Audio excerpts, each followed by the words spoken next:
So I'm German. I studied pediatric nursing in the University Clinic of Mainz in West Germany. And I have worked in neonatal intensive care and also in refugee settings in Greece, so open street clinics. And after that, I decided to go studying again, and I studied international relations in the Netherlands, where I've got very engaged with Extinction Rebellion as well, and got interested in the topic of sustainability and how it is impacting health. And since December last year, I'm working for Healthcare Without Harm Europe. The Nurses Climate Challenge is a project from Healthcare Without Harm. In Europe, we just started in the end of January this year. So it's all still quite fresh and new. So we only have currently around 120 nurses from all across Europe. The goal of it is to provide some resources for nurses to learn themselves about climate change and its health impacts, as well as give them the resources to educate other health professionals in the hospitals about the health impacts of climate change. So we have a few presentations that nurses can just download and use, and then they can report their educational activities back to us. And so far, so in the last 3 months, we had about 150 health professionals educated by those nurses. We also provide resources for nurses to learn how to advocate, both on the local level inside their hospitals with the hospital administrations or leadership, and also with like higher levels in politics.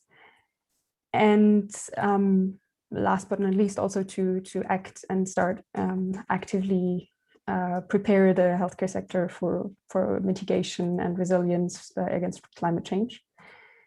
And a big part of the work of the Nurses Climate Challenge is still the education, which is also why we're working with, at the moment, 10 nursing schools from across Europe, 2 also from England, to create a nursing school commitment that nursing schools can sign and then commit to including climate change and its health impacts into the curriculum. It's surprising how much interest there is in those educational activities, but also in just networking, because there's so many health professionals out there already working on sustainability issues and having like super great ideas, and we're all working in silos, and we don't know there's other people out there, and it's really nice to connect all of them and create this kind of community and network to inspire and support each other. Everybody working in a healthcare profession also has some kind of societal impact because people trust us. I think both nurses and doctors have been voted continuously as one of the most trusted professions in most countries in the world. So we also have some kind of, privilege that people trust us when it comes to those healthcare informations. And it's important to spread the information that people know, that also our patients and the policymakers know what kind of huge health impacts climate change actually has.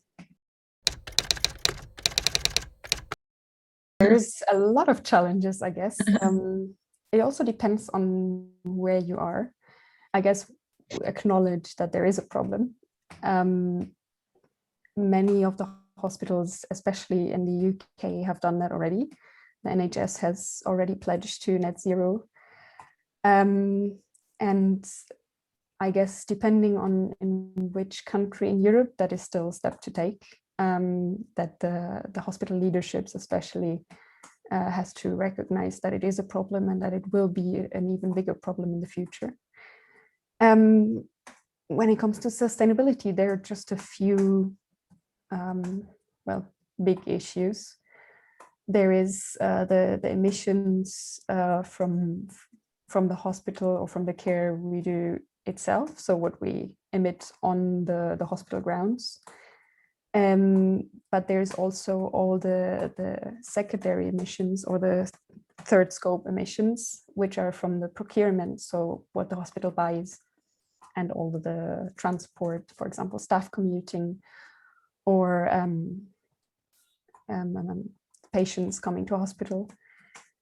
All of that is actually the biggest part of the emissions that healthcare gives. It's I think in the UK more than 2/3 of the emissions in healthcare. So this is one big hurdle still to take, because hospitals themselves don't have that much impact on that third scope, except for their buying power.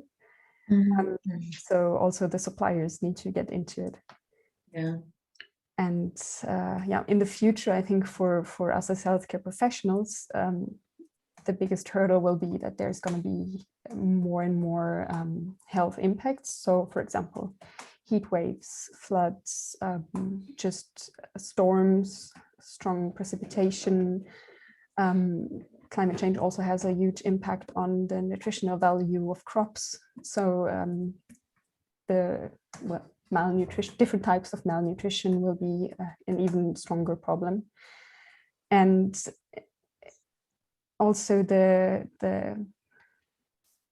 problem of injustice in climate change, I guess, that in some countries we are emitting a lot and we're the root cause of the problem, while the countries that haven't done that will be the ones who are most impacted by the what comes out of it. And this will also cause a lot of population movements and climate migration. You know that COP26 is coming, so the next big climate change meeting. Yeah. And this time it is in Scotland, in Glasgow. So you're not that far from that. And I guess as you're already there, you can take some action and get some focus on the health impacts of climate change.